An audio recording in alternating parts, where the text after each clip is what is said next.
berani sama Ustaz karena merasa sudah kelas 3 SMP. Saya kan mau lulus. Masa takut sama Ustaz? Saya kan sudah SMA. Mau usah takut sama Ustaz. Ini namanya berani nakal. Padahal sudah dipilih jadi orang baik. Maka para santri, kalau kita dipilih jadi orang baik, harusnya bersyukur. Bukan malah melanggar aturan pesan santren. Yang merokok lah, yang kabur, yang main perempuan. Ada yang main perempuan? Banyak. Apa? Haikal? Ini. Ya? Nggak boleh. Kita dipilih jadi orang orang apa? Orang baik yang harusnya kejar prestasi. Harusnya fokus belajar. Antum ngapain kabur-kabur cuma ingin main game, main ke warnet, ngapain? Toh nanti juga di waktu liburan antum tiap hari ke warung, ya, buat ngapain? Main game kan? Jadi ngapain kabur sekarang? Coba-coba ngerokok. Katanya orang ngerokok itu jantan, pemberani. Justru orang ngerokok itu penakut. Orang ngerokok apa? Penakut. Buktinya apa? Ngerokoknya diem-diem di kamar mandi. Itu penakut apa jantan? Penakut. Coba kalau antum pengen jadi orang pemberani, ngerokok di lapangan futsal gitu, kumpul, Ustaz, liatin saya ngerokok. Itu baru pemberani. Jadi kalau bilang saya ngerokok, pengen jadi pemberani, tapi di kamar mandi, ngumpet di asrama, di belakang asrama, itu penakut, bukan pemberani, penakut. Yang berani ngerokok tengah-tengah, depan Ustaz tadi ngerokok, Ustaz, sini bareng ngerokok ya wak kita. Itu namanya gentle, pemberani. Kalau ngumpet-ngumpet, penakut apa pemberani? Penakut, cemen. Tahu cemen? Gak punya mental. Kalau berani tengah-tengah situ, kumpul kayak buka puasa. Tahu kalau kita buka puasa sunnah, puasa Ramadan, tengah-tengah, kumpul. Ajak Ustaz, gabung Ustaz, kita ngerokok, itu baru pemberani. Ngerokok ngumpet, penakut namanya. Katanya mau jadi pemberani dengan ngerokok, mau jadi jantan, penakut. Ya, jadi yang mau ngerokok, santri, Ustaz bilang sekarang terang-terangan di tengah lapangan. Ajak ustaz-ustaz yang lain, suruh gabung ngerokok. Siap? Berani? Yang ngaku-ngaku pemberani dengan merokok tengah-tengah. Nggak usah ngumpet-ngumpet, nggak ada wali santri. Bukan jantan, sekarang masih muda, SMP. Terusin merokok sampai lulus SMP 3 tahun, sampai lulus SMA 3 tahun, 6 tahun merokok, kuliah 4 tahun, 10 tahun, terusin merokok. Nanti mau nikah nggak bisa tegak. Itu nggak ada jantannya, ya. Jadi orang yang merokok pengen jantan justru nggak jantan. Dia impoten, tahu impoten? Lemah. Kalau jantan apa? Yang tidak merokok. Ustadz dari kecil nggak pernah merokok. Sampai sekarang anak 6. Mantap, itu baru jantan. Kalau antum merokok dari kecil, udah gede, impoten nggak kuat. Nah itu. Jadi pikirkan, yang mau ngerokok sekarang pikirin. Katanya saya pemberani, tapi ngerokok ngumpet-ngumpet, itu bukan pemberani. Katanya ngerokok bisa jadi jantan, buktiin, terusin ngerokoknya. sampai lulus SMA, sampai kuliah. Buktiin nanti mau nikah. Nggak bisa. Impotent, lemah syahwat. Ya, maka kaum muslimin, apa yang dilarang oleh Allah pasti ada kejelekannya. Apa yang dilarang oleh Nabi pasti mengandung bahaya. Sebutkan larangan-larangan dalam agama. Tidak boleh minuman keras, pasti ada bahayanya. Apa bahayanya minuman keras? Merusak akal. Orang yang suka mabok, akalnya rusak. Ngomongnya apa? Ngawur. Prestasinya jeblok. Mabok kerjanya. Nanti ujungnya apa? Meninggalnya gantung diri. Itu orang yang suka mabok. Lihat para pemain musik, para pemain apa yang sukanya minum, nggak ada yang sukses. Mati gantung diri, mati ketabrak mobil lagi mabok, ya begitu. Karena apa yang Allah haramkan pasti mengandung kejelekan. Apalagi yang Allah haramkan? Main wanita, berzina. Orang yang suka main wanita kena penyakit. Penyakitnya apa? AIDS, HIV. Karena sering main wanita, makanya diharamkan perbuatan zina. Jadi kalian tuh coba mikir, saya pengen ngerokok, ini dilarang dalam agama, pasti ada bahayanya. Nggak mungkin. Kalau itu baik, dilarang dalam agama, nggak mungkin. Sesuatu yang baik pasti tidak dilarang dalam agama. Tapi sesuatu yang jelek pasti dilarang agama. Itu kamus.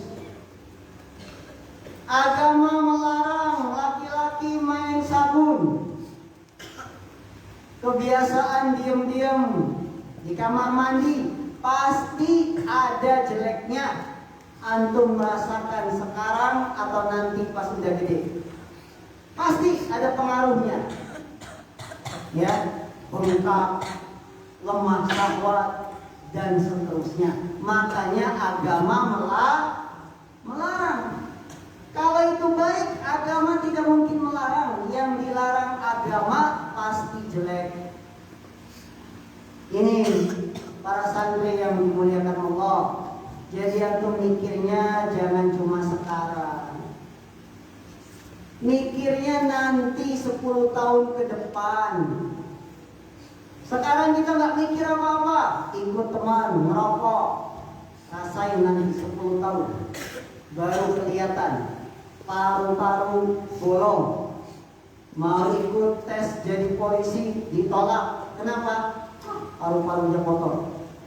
Kan di ronsen, ikut polisi jadi TNI, ikut daftar PNS, pegawai negeri, ditolak. Kenapa?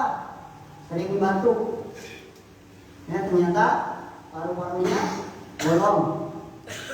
Ini menunjukkan sesuatu yang haram pasti ada bahayanya. Jangan mikir sekarang saya sehat, saya kuat. Nanti lihat 10 tahun fisik kita itu nggak akan selamanya kuat. Betul nggak? Fisik antum selamanya kuat nggak? Enggak, ada datang waktu lemahnya. Apalagi kalau merokoknya udah dari SMP. Sampai lulus kuliah udah 10 tahun merokok, pasti nanti ada bahayanya. Punya anak jalannya udah bungkuk. Kenapa? Banyakan ngerokok. Ini ngerokok itu ada bahayanya. Pikirkan. Kita akan dapat bahaya itu 10 tahun ke depan.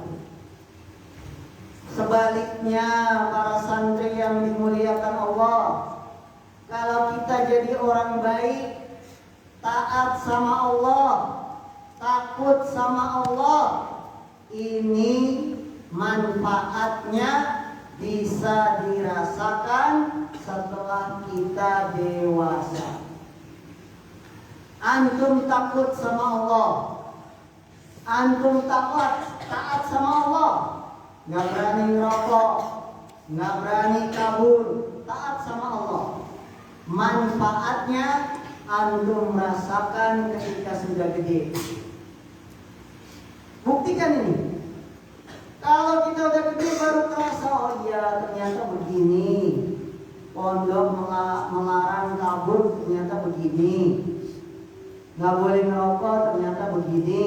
Itu kita rasakan kalau sudah gede. Maka jangan merasa masih SMP, SMA, ya mumpung masih muda saat poya-poya. Nanti udah tua kan tinggal lemes. Enggak. Jadi kalau kita jadi orang baik, manfaat kebaikan itu kita rasakan pas sudah gede. Lulus kuliah, antum jadi laki-laki sejati. Badan sehat, paru-paru sehat. Lulus kuliah, sehat, pengen nikah, sehat. Tidak ada halangan, pengen tes polisi diterima, tes TNI diterima karena sehat. Ya manfaatnya itu jangan pikirin sekarang, nanti kita akan mendapat manfaat kalau kita taat sama Allah, takut sama Allah. Jadi dari sekarang para santri yang dimuliakan Allah, pikirkan kalau kita berani coba-coba jadi anak nakal. Pikirkan akibatnya nanti. Teman-teman ustaz SMP SMA yang udah nggak benar, sekarang masa-masa dewasa baru nyesel.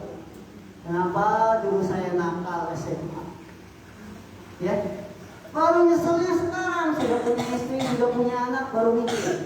Kenapa dulu saya ikut-ikutan teman nongkrong, ngerokok, nonton ini, nonton itu, baru nyeselnya sudah gede. Dulu kemana aja dia? Jadi kalau kalian sekarang nakal, bisa dipastikan nanti sudah dewasa juga nakal. Kalau nggak tobat, nakal kalian akan terus sampai dewasa, nyesel seumur hidup. Ekonominya seret, kerjanya cuma jadi kulit panggul bangunan, kerja di pasar, di terminal, karena dulu sekolahnya nggak benar. Itu mikir. Kalau kita pengen nakal itu mikir, nanti dewasa saya gimana? Tapi orang yang serius belajar, serius takut sama Allah, sukses ketika sudah dewasa. Karena sesuatu itu nggak ada yang tiba-tiba sukses, harus pakai proses. Orang mau kaya kan proses, kerja keras. Orang mau berhasil masa depannya, proses. Dari SMP-nya udah kelihatan baik, dan itu kenyataan hidup, dan itu yang Ustadz alamin. Dulu Ustadz sekolah SMP umum, SMA umum. Yang nakal-nakal main perempuan, perempuannya hamil sebelum ujian UN, nasibnya sekarang gak jelas. Teman-teman Ustaz, nasibnya sekarang sudah dewasa gak jelas, pekerjaan gak jelas, rumah tangga hancur. Itu karena dulunya masih sekolah nakal. Jadi para santri jangan mikirnya sekarang, tenang, sehat, saya merokok gak ada bahayanya. Pikirkan masa depan.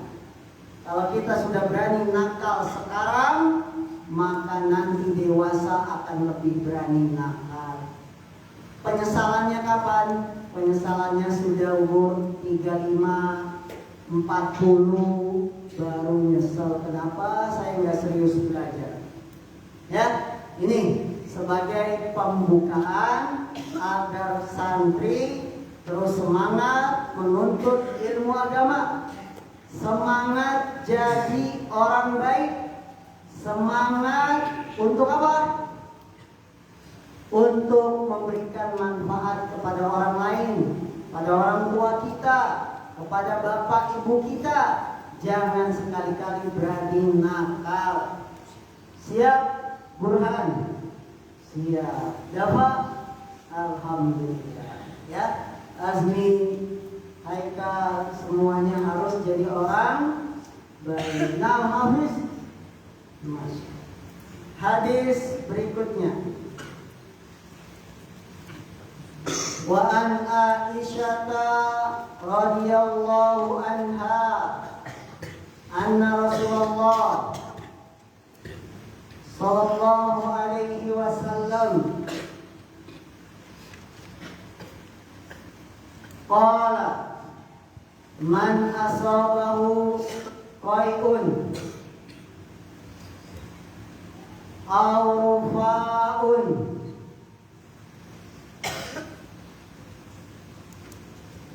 aw qasun aw madyun falyansarif falyatawadda.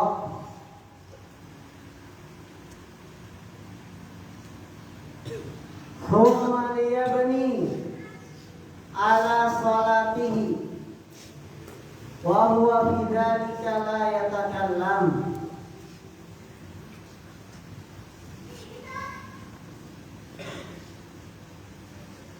Dari Aisyah, semoga Allah meridhoinya, Rasulullah sallallahu alaihi wasallam bersabda,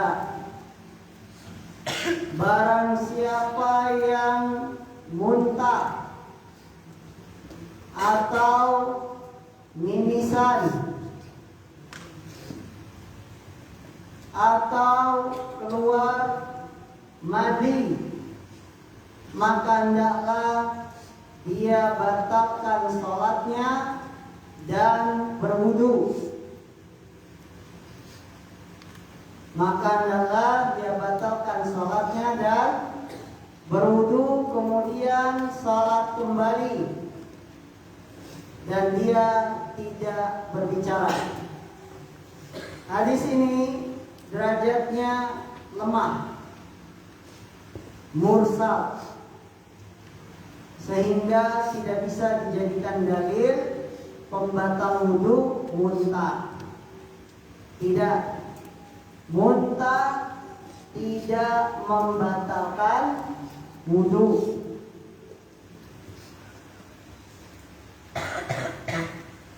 Keluar mimisan, tahu mimisan? Darah dari hidung, tidak membatalkan wudu. Keluar madi, batal nggak wudunya? Batal. Kalau muntah nggak? Antum habis makan, kemudian mau sholat, wudu muntah, tidak batal wudunya. Atau kita mimisan, main futsal kena bola, mimisan, padahal sudah wudu, batal wudunya? Enggak. Maka hadis ini hadis yang lemah, sehingga tidak bisa dijadikan sandaran hukum. Hadis berikutnya, An Jabir bin Samurah radhiyallahu anhuma qala anna rajulan sa'ala an-nabiyya sallallahu alaihi wasallam atawaddu min luhumil ghanam qala in syi'ta qala atawaddu min luhumil ibil qala na'am akhrajahu Muslim. Dari Jabir bin Samurah, bahwasanya ada seorang yang bertanya kepada Nabi Sallallahu Alaihi Wasallam apakah aku berwudu karena sebab makan daging kambing? Nabi menjawab, silakan jika kamu mau. Apakah aku berwudu karena sebab makan daging kambing? Kata Nabi, silakan jika kamu mau. Laki-laki itu bertanya lagi, apakah aku berwudu karena sebab makan daging onta? Nabi menjawab, iya, wajib berwudu kalau makan daging onta. Hadis ini bercerita tentang pembatal wudu. Pelajaran yang bisa kita petik: 1. Makan daging kambing tidak membatalkan wudu. Makan daging kambing tidak membatalkan wudu. Boleh saja kalau mau wudu, tapi sebenarnya wudunya tidak batal. Karena Nabi bilang, kalau kamu mau wudu, kalau enggak ya nggak apa-apa. Berarti makan daging kambing tidak membatalkan wudu. Kita udah wudu, melihat teman makan sate kambing, kita minta, wudu kita batal nggak? Enggak, karena itu daging kambing. Enak daging kambing, enak, sehat. Lebih sehat daging kambing daripada daging sapi. Kalian lebih suka daging sapi ya? Padahal enak daging kambing, non kolesterol itu kambing. Makanya di Arab Saudi kalau disebutkan daging maksudnya kambing. Kalau di kita di Indonesia disebutin daging maksudnya sapi. Apa lauknya? Prasmanan, daging. Maksudnya apa? Kalau di negeri kita daging sapi. Tapi kalau di Arab dengan lauk daging, maksudnya daging kambing. Karena daging kambing itu lebih sehat. Pelajaran kedua dari hadis ini, makan daging onta membatalkan wudu. Makan daging onta membatalkan wudu. Karena Nabi ditanya, apakah saya wudu karena sebab makan daging onta? Nabi menjawab, iya, wajib berwudu. Berarti yang sudah wudu nyicipin daging onta, wudunya batal, wajib berwudu lagi. Ada yang pernah nyicipin daging onta? Hah? Waktu umroh, siapa yang sudah berangkat umroh nyicipin daging onta? Daging onta itu seratnya gede-gede, tahu serat? Kalau sapi kita makan kan bisa disuir-suir kan? Itu seratnya masih kecil, tipis. Kalau onta gede-gede seratnya. Dan dia enak, daging onta itu enak. Tapi kalau makan itu, wudu kita batal. Mau sholat, wudu lagi. Tapi enak. Ya, itu daging onta. Artinya onta. Ada yang pernah nyicipin? Enak juga. Ya, nanti semoga kalian bisa ke tanah suci, umroh atau haji, kemudian mampir tempat makan daging onta. Baik, makan daging onta membatalkan wudu. Bagaimana kalau minum kencing onta? Batalin wudu nggak Imam? Imam Bani Adam. Anda Imam? Batalin wudu nggak minum kencingnya onta? Minum kencing onta boleh nggak? Boleh, karena Nabi yang mengizinkan. Tapi minum kencing kambing boleh? minum kencingnya Ayubi? Nggak boleh. Haram. Nah, orang yang minum kencing onta batal nggak wudunya? Kan boleh minum kencing onta buat obat. Tidak batal, karena yang ngebatalin cuma daging. Minum susu onta. Susu onta boleh diminum? Boleh. Kalau kita minum susu onta, batal nggak wudhu kita? Tidak batal, karena yang membatalkan cuma daging onta, tidak termasuk susu atau kencing.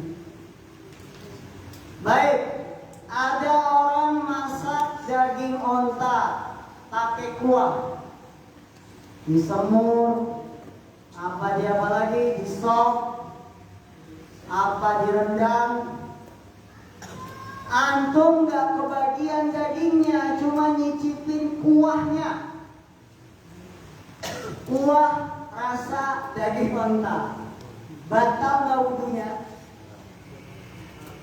Nih, tinggal kuahnya lumayan lah, daripada gak nyicipin. Daripada nggak dapat daging, dapat kuahnya daging onta. Akhirnya kita cicipin kuahnya. Ngebatalin wudhu nggak kalau kuahnya? Kuah tapi masih ada rasa-rasa daging onta. Batalin? Enggak. Kalau rasanya masih kuat, apalagi ada suwir-suwiran yang tipis-tipis, batalin wudhu. Tapi kalau kuahnya udah nggak ada serat-serat dagingnya, tidak batal. Jadi yang membatalkan wudhu, daging kambing apa daging onta? Daging onta. Daging onta apa daging sapi? Daging onta. Daging onta apa daging ayam? Daging onta. Daging ayam tidak membatalkan wudhu.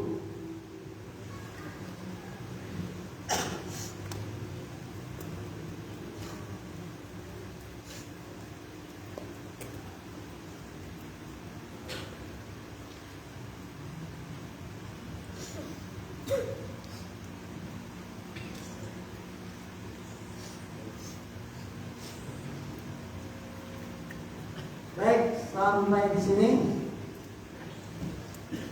Ada pertanyaan?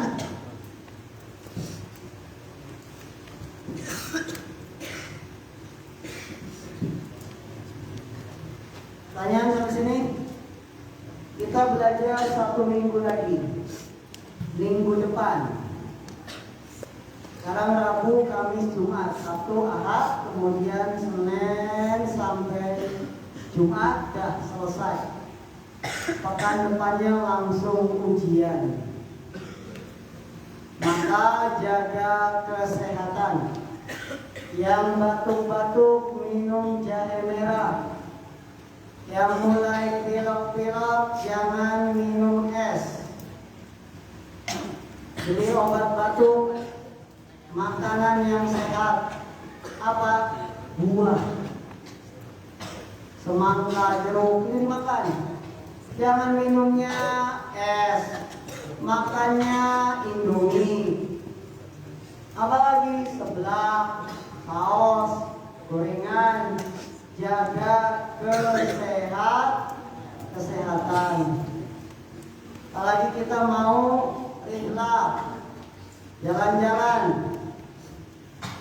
Ya, yang sakit nggak dapat kaos, walaupun sudah bayar. Siap? Makanya yang sehat. Yang sehat minum apa? Buah, air putih. Jangan minumnya es, permen, belinya yang kuning-kuning. Ya, es 5.000, es 2.000, itu bikin tenggorokan sakit. Minum air hangat, air putih, kalau perlu 1 galon dihabisin sekaligus. Jangan banyak jajan-jajanan. Pakai pemanis buatan, pakai saus buatan. Jaga kesehatan. Karena penyakit itu datang karena makanan kita. Kadang-kadang kita makannya salah. Ini jaga makanan yang sehat, susu dengan gen, buah. Jangan cuma es 2000, coklat kuning, itu kan kuningnya apa? Buatan, pemanis. Indomie nggak sehat. Yang sehat, karena kalau badan sehat, belajar enak, sholat juga enak, ujian enak. Ya, subhanallah, Allahumma wa bihamdika, asyhadu an la ilaha illa anta, astaghfiruka wa atubu ilaik. Walhamdulillahirabbil alamin. Assalamualaikum warahmatullahi wabarakatuh.